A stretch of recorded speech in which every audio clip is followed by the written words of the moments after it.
ગોંડલના પૂર્વ ધારાસભ્ય જયરાજસિંહ જાડેજાના પુત્ર ગણેશ ગોંડલે જન્મદિવસની ઉજવણી કરી।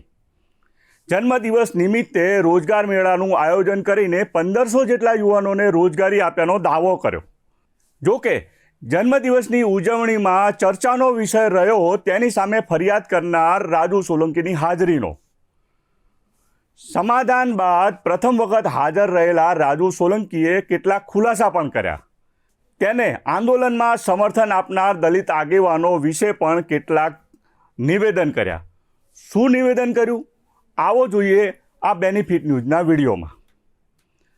નમસ્કાર દર્શક મિત્રો, હું છું સુરેશ વણોલ અને તમે જોઈ રહ્યા છો બેનિફિટ ન્યૂઝ। સૌ પ્રથમ હું ગોંડલ ગણેશભાઈને એના જન્મદિવસની શુભકામનાઓ પાઠવવા આવ્યા છીએ અમારી ટીમ સાથે। એક દલિત સમાજમાં જે બે ચાર અમારા સમાજના જે આગેવાનો છે એની આખી એવી ગેરસમજ ઉભી કરી છે કે આ રાજુભાઈનું અને ગણેશભાઈનું જે સમાધાન થયું છે, સમગ્ર અનુજાતિ સમાજના લોકો મારી સાથે છે, ગણેશભાઈ સાથે છે, જયરાજસિંહ બાપુ સાથે છે।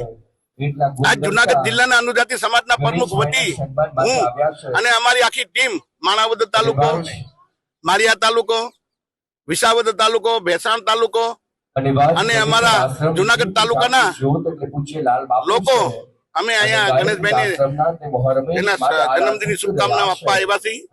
અને અનુજાતિ સમાજના સમગ્ર દલિત ભાઈઓ બહેનોને મારી વિનંતી છે કે આપણા ગેરસમજમાંથી બહાર નીકળી જઈએ અને આપણે બે ચાર જે લે ભાગુ આગેવાન છે, જે ટુકડા ટુકડા ગેંગ છે, જે તોડતાડ ગેંગ છે, જે તોડ કરવા માટે બહાર નીકળે છે, એની વાતોમાં ના આવીએ અને આપણે બુદ્ધના વંશજો છીએ, બાબા સાહેબના વંશજો છીએ, ત્યારે બુદ્ધ ભગવાને હંમેશા માફ કરવાનું પ્રેરણા આપી છે।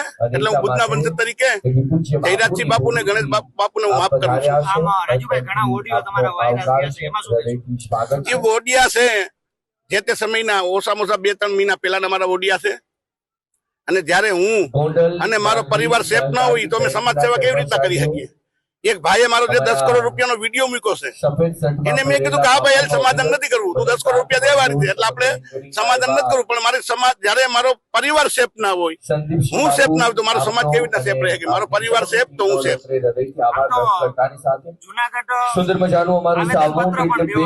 જુનાગઢમાં જે આવેદન પત્ર દીધું છે ત્યારે હું 13 મહિના ને 13 દિવસ જેલમાં રહ્યો, ત્યારે આ સમાજના આગેવાનો ક્યાં ગયા હતા ભાઈ?